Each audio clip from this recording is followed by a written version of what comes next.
Ayan. Nandito na po ang bagyo. At ang unang nabiktima niya sa bahay, ang aming labahan. Natumba.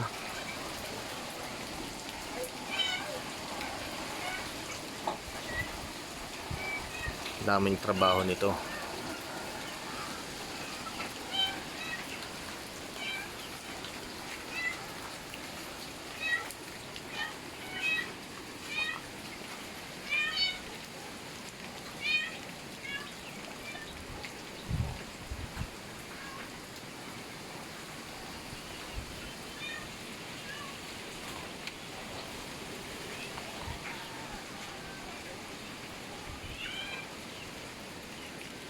Mahina ang ulan pero sobrang lakas ng hangin.